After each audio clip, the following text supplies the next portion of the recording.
अगर कोई प्रेग्नेंट होता है और उसको जानना होता है कि वो प्रेग्नेंट है या नहीं है, तो वो मार्केट में जाता है और सिंपल किट लेके आता है और फटाफट से वो अपना चेक कर लेता है कि वो प्रेग्नेंट है या नहीं है।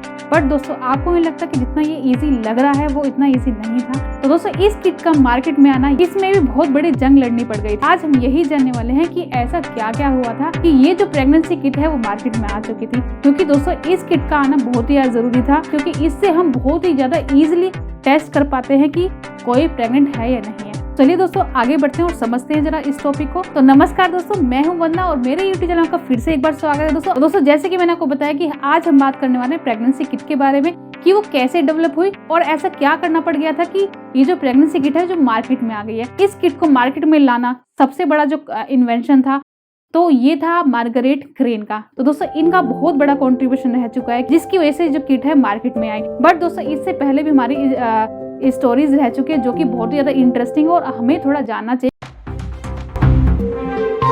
तो दोस्तों, यहाँ पे जो हमारी हिस्ट्री है वो हमारी लिंक्ड है हमारे एनिमल से। तो दोस्तों, जब यहाँ पे हमारे जो साइंटिस्ट है वो दिमाग लगा रहे थे, तो सबसे पहले जो हमारे एक्सपेरिमेंट है वो हमारे इस एनिमल्स पे हुए थे। और यहाँ पे हमारे एनिमल्स का बहुत बड़ा कंट्रीब्यूशन रह चुका है।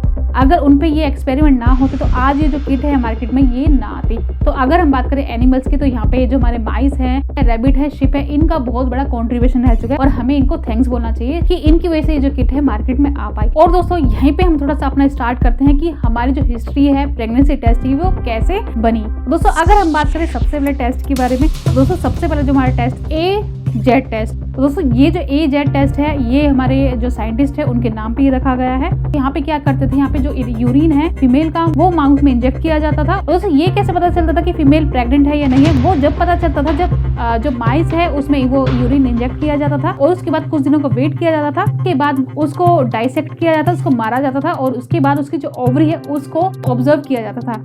दोस्तों, यहाँ पे वो देखते थे अगर किसी की जो ओवरी है वो एनलार्ज हो गई, वो बड़ी हो गई, इट मीन्स जो है हमारी जो फीमेल है जिसका यूरिन उसमें इंजेक्ट किया था वो प्रेग्नेंट है।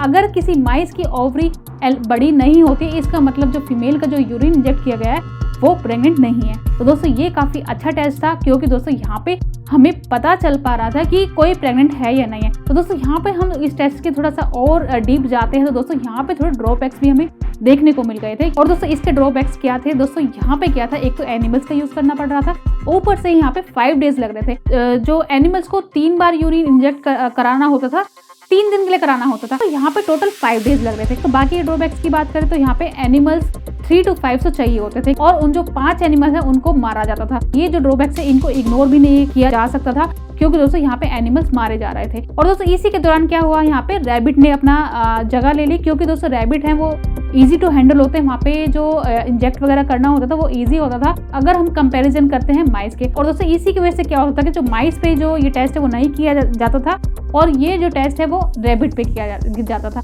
बट दोस्तों, फिर भी यहाँ पे लिमिटेशन थोड़ी थी, क्योंकि ये लेबोरेटरीज था, थोड़ा एक्सपेंसिव था और टाइम कंज्यूमिंग था। तो दोस्तों, अब हम बात करते हैं दूसरे टेस्ट की। तो दोस्तों, यहाँ पे बहुत बड़ा इंटरेस्टिंग सी स्टोरी है। दोस्तों, अगर हम बात करें इस इंटरेस्टिंग सी स्टोरी की, तो दोस्तों यहाँ पे हमारा फ्रॉग का बहुत बड़ा कंट्रीब्यूशन रह चुका है। और दोस्तों, अगर हम फ्रॉग्स की बात करते हैं तो ये आपके सीक्रेट को जान सकता है। अगर आप प्रेग्नेंट हो तो आप जरा फ्रॉग से अलग ही रहे, अगर आप किसी को नहीं बताना चाहते क्योंकि दोस्तों, फ्रॉग्स आपको बता सकता है कि आप प्रेग्नेंट हो या नहीं हो। और यही हमको जानना है कि वो कैसे जानता है, वो उसको कैसे पता चल जाता है कि आप प्रेग्नेंट हो। मार्केट में ये किट आने से पहले हमारा जो ये टेस्ट है वो हम फ्रॉग्स पे भी करते थे, जो कि बहुत अच्छी सी स्टोरी है और इसको सुनने में थोड़ा मजा भी आपको आने वाला है। तो दोस्तों, यहाँ पे हम जानते हैं कि जो फ्रॉग्स है वो कैसे एक्सपेरिमेंट में लाए गए। यहाँ पे बात करेंगे हम लैंसलॉट होगबेन की। दोस्तों, ये जो साइंटिस्ट है बड़े ही अच्छे साइंटिस्ट हैं। होगबेन ने ये बताया कि हम अपने प्रेगनेंसी का पता फ्रॉग्स के द्वारा भी लगा सकते हैं।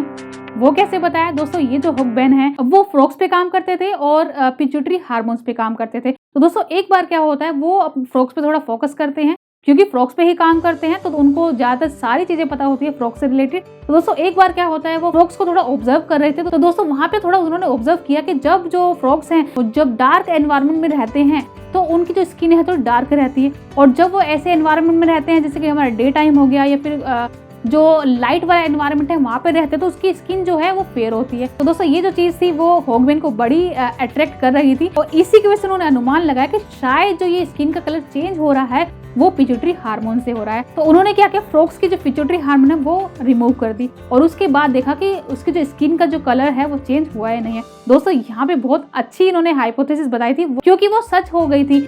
जब उन्होंने ये हार्मोन निकाल दिया, पिट्यूटरी हार्मोन निकाल दिया, तो दोस्तों फ्रॉग का जो कलर है वो व्हाइट ही था, चाहे वो डार्क एरिया में चले जाए चाहे वो लाइट एरिया में चले जाए। और इसी की वजह से दोस्तों ये एक नया टेस्ट की इन्वेंशन होता है जिसका नाम है जीनोपस प्रेगनेंसी टेस्ट। दोस्तों इसकी इन्वेंशन कैसे हुई? दोस्तों जैसे कि उन्होंने बताया कि जो स्किन का जो कलर है वो पिट्यूटरी हार्मोन से लिंक्ड है, तो यहाँ पे उन्होंने हाइपोथेसिस एक और लगाई कि अगर जो यूरिन में जो हार्मोन होता है वो पिट्यूटरी से रिलीज होता है तो जरूर यूरिन और पिट्यूटरी हार्मोन का कनेक्शन जरूर है। तो दोस्तों इसी की वजह से उन्होंने अनुमान लगाया कि अगर हम किसी प्रेग्नेंट वुमेन का यूरिन फ्रॉग में इंजेक्ट करते हैं तो शायद वहां से पता चल जाएगा कि वो जो वुमेन है वो प्रेग्नेंट है। दोस्तों फिर उन्होंने क्या किया, जो प्रेग्नेंट वुमेन है उसका जो यूरिन लिया और उसमें क्या करा, इंजेक्ट करा दिया फ्रॉग में। उसके बाद दोस्तों क्या होता है, कुछ ही घंटों में हमारा फ्रॉग था वो क्या करता है, एग रिलीज करने लग जाता है। तो ये बहुत बड़ी डिस्कवरी थी, क्योंकि दोस्तों यहाँ पे सिंपली क्या करना था, यूरिन इंजेक्ट करना था और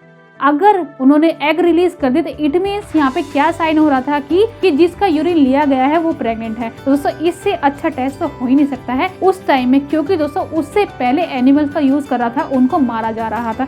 और तो अगर हम टाइम की कंपैरिजन की बात करें तो दोस्तों यहाँ पे जो सिर्फ 12 घंटे लग रहे थे, कंपैरिजन आप खुद देख लीजिए। वहाँ पे एनिमल्स को मारा जा रहा है, टाइम भी इतना ज्यादा लग रहा है, और यहाँ पे एनिमल्स को नहीं मारा जा रहा है, यहाँ पे फ्रॉग्स को नहीं मारा जा रहा है और टाइम भी बहुत कम लग रहा है। इसी की वजह से दोस्तों हमारे जो एनिमल्स है वो भी खुश हो गए थे दोस्तों, क्योंकि दोस्तों उनकी जान बच रही थी। उन पे कोई भी ऐसा एक्सपेरिमेंट नहीं हो रहा था जिसकी वजह से उनको पेन हो और उनकी जान जाए। तो दोस्तों ये जो इंटरेस्टिंग स्टोरी वो यहीं पे समाप्त होती है। दोस्तों प्रेगनेंसी की हिस्ट्री तो काफी और भी बड़ी है। तो दोस्तों इसके बाद भी एक और टेस्ट आता है जो कि शिप के ब्लड से होता था। वहाँ पे क्या किया जाता था कि उसका ब्लड लिया जाता था, उसके बाद उसमें क्या होता था, उसमें यूरिन मिक्स किया जाता था। अगर कोई प्रेग्नेंट है तो वहाँ पे क्लम्स नहीं बनते थे, और अगर कोई प्रेग्नेंट नहीं है तो वहाँ पे क्लम्स बन जाते थे। और दोस्तों ये जो टेस्ट है वो बहुत इजी हो पा रहा था, इसमें ज्यादा एक्सपर्टी की नीड नहीं हो रही थी। इसी के बाद जो हमारी मार्गरेट क्रेन है उसने दिमाग लगाया, जब ये इतना ज्यादा इजी है तो क्यों ना ये ऐसे किट में डेवलप किया जाए कि हर कोई बंदा अपने घर पे कर सके। और इसी की वजह से जो किट का डेवलपमेंट है वो हो पाया, जो हम मार्केट से इतना इजीली ले सकते हैं, इतना सस्ता होता है और इतना रिलायबल भी होता है। तो चलिए दोस्तों आज का टॉपिक मैं यहीं पे समाप्त करती हूँ। वीडियो अच्छी लगी तो लाइक कर देना, अगर आप इस चैनल पर नए हैं तो प्लीज सब्सक्राइब भी कर देना। फिर मिलते हैं एक नई वीडियो के साथ। आज के लिए नमस्कार।